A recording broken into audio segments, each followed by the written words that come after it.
कल रात जब मैं दोस्तों से मिलकर लौटी तो रात के करीब 12 बज चुके थे। शनिवार एक ही दिन होता है जब थोड़ी फुर्सत रहती है और इसी बहाने मैंने भी दोस्तों से मिलने का प्लान बना लिया था। वैसे तो बिल्डिंग का मुख्य द्वार 10 बजे ही बंद हो जाता है, लेकिन कल मैं भी उसे खुला देखकर चौंक गई। बिल्डिंग में रह रहे लोगों ने दरवाज़ा बंद करने का जिम्मा बांट रखा था। मुमकिन है कि जिसका टर्न था वो मौजूद ना हो या फिर भूल गया हो। खैर, मैंने मेरे पीछे दरवाज़ा बंद कर दिया और तीसरी मंजिल पर मेरे फ्लैट नंबर 302 के लिए चल पड़ी।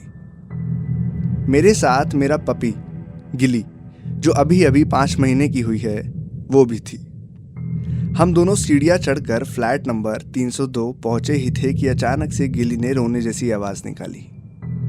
काफ़ी अंधेरा था, इसलिए मैं सही तरीके से देख नहीं पाई कि क्या चीज़ उसको सता रही थी। वो आधी नींद में थी। वो दुनिया के सबसे कम भौंकने वाले कुत्तों में से है। बड़ी सुलझी हुई और इंसानों की तरह पेश आती थी गिली। मैं शोल्डर बैग की आगे वाली जिप में और 50 सामान के बीच पड़े चाबियों के गुच्छे को ढूंढने में लगी थी।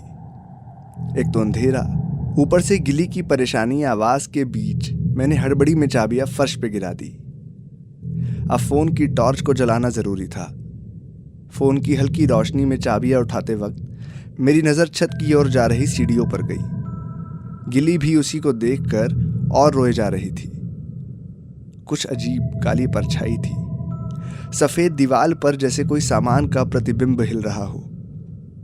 इतनी रात गए मैं कोई रिस्क नहीं लेना चाहती थी और मैंने गिली को खींचकर घर के अंदर ले लिया।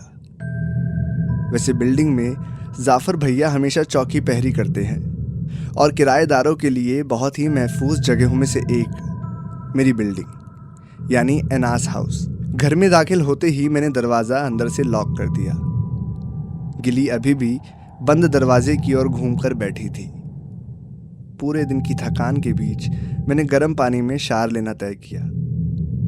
गीज़र ऑन कर अभी टीवी चलाया ही था कि एकदम से घर का कभी कभी बजने वाला डोरबेल गूंज उठा। रात की शांति में वो और भी भयानक सुनाई पड़ा। इतनी रात को कौन हो सकता है? वैसे भी मेरे बहुत कम ही दोस्त हैं और ऑफिस के अलावा मेरा और कहीं उठना बैठना होता नहीं था। फिर इतनी रात का ये कौन होगा? सावधानी बरतनी जरूरी थी। मैंने पीप होल से झांककर बाहर देखा तो वहां सिर्फ अंधेरा था। दूसरी बार डोरबेल बजा। तभी खोलूंगी मैंने डिसाइड किया। डोरबेल की आवाज से गिली की नींद खुल गई थी। अब वो लगातार पूंछ हिलाती हुई दरवाजे के बिल्कुल पास जाकर बैठ गई थी। मैंने फोन को चार्जिंग में लगाया और नहाने चली गई। गर्म पानी के फुवारों के बीच मन एकदम शांत हो गया था। गले के नीचे हो रहे बैक पेन में भी आराम लग रहा था। तभी अचानक गिली के भौंकने की आवाज सुनाई दी। मैंने शावर बंद किया बाहर की हलचल को नापने के लिए। तभी फिर से गिली की रोने की आवाज सुनाई दी। मैंने जल्दी से तौलिया लपेटा और बाथरूम से बाहर आई। सब कुछ पहले जैसा ही था। टीवी पर फ्रेंड्स के एपिसोड चल रहे थे और मध्यम रोशनी में सारी चीजें यथावत थी। गिली मुझे देखते ही मेरे पैरों के पास आकर उन्हें चाटने लगी। मैंने नाइट ड्रेस डालकर बालों को सुखाने ड्रायर चलाया। ड्रायर की आवाज शांत घर में जोरों से गूंज रही थी। बॉडी लोशन मलकर मैं सोने के लिए बढ़ ही रही थी कि मैंने सीढ़ियों से किसी के तेज से उतरने की आवाज सुनी। मैंने फिर से पीप होल से देखने की कोशिश करी, लेकिन अंधेरे के सिवा कुछ न दिखाई दिया। अब मैं एक हाथ में पेपर स्प्रे और दूसरे में नुकीला पत्थर लेकर दरवाजा खोलकर बाहर आई। बाहर वाले फैंसी बल्ब को ऑन करते ही पूरी लॉबी पीली रोशनी से भर गई। वैसे मैं इतनी भी बहादुर नहीं हूं कि अकेली लड़की होकर के रात के 1 बजे किसी अनजान से हमला बोलूं, लेकिन गिली की लगातार रुलाई ने मुझे परेशान होकर मजबूर कर दिया। बाहर कोई भी नहीं था। मैंने छत की ओर बढ़ रही सीढ़ियों पर भी देखा, लेकिन बिल्ली तक नहीं मिली। मेरे पीछे पीछे गिली भी हर जगह साथ आई थी। खैर, संतुष्टि के साथ मैं मेरे फ्लैट में वापस आ गई। दरवाज़ा लॉक करके मैं बेडरूम में सोने चली आई। टीवी की आवाज़ ना सुनने पर गिली भी बेडरूम में उसके छोटे से पिलो पर आकर पसर गई। मैंने किंडल ऑन किया और पढ़ने में व्यस्त हो गई। पढ़ते पढ़ते कब नींद लग गई पता ही ना चला। सुबह रविवार होने की वजह से मैंने अलार्म नहीं लगाया था। जब आंख खुली तब 9 बज चुके थे। गिली अभी भी पिलो पर अलसाई हुई थी। मैं जब बेडरूम से बाहर आई तो टेबल के नीचे बिखरे गिली के खिलौनों में मैंने एक नई डॉल देखी।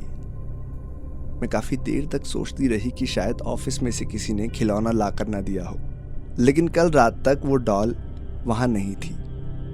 गिली मेरे पीछे पीछे बेडरूम से बाहर चली आई और डॉल को घूरने लगी। मैं फ्रिज से पानी की बोतल निकाल ही रही थी कि फिर से गिली की रोने की आवाज सुनी।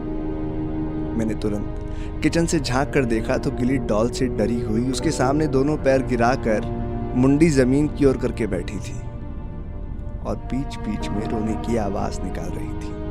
मैंने बाहर आकर डॉल को उठा लिया। डॉल बेहद ही खूबसूरत थी और वजन में काफी भारी थी। मैंने डॉल उठाई और डस्टबिन बैग में डालकर बाकी कचरे के साथ बाई को दे दिया। आज अभी कुछ जरूरी काम से ऑफिस आई हूं। अगर घर जाने पर वापस डॉल घर में दिखी या आसपास कहीं दिखी तो पक्का कुछ गड़बड़ है। शायद ऐसा कुछ जो हमारी समझ से ऊपर हो, या ये सब एक महज वहम हो मन का। जो भी होगा आपके साथ जरूर शेयर करूंगी। दोस्तों, ये कहानी और ऐसी और भी कहानियों के लिए आपको सिर्फ प्ले स्टोर पर जाकर प्रतिलिपि FM टाइप करना है और आप इसको इंस्टॉल करके ढेर सारी कहानियाँ सुन सकते हैं और उसके बाद लॉगिन करके आराम से अपना समय एंजॉय कर सकते हैं। शुक्रिया।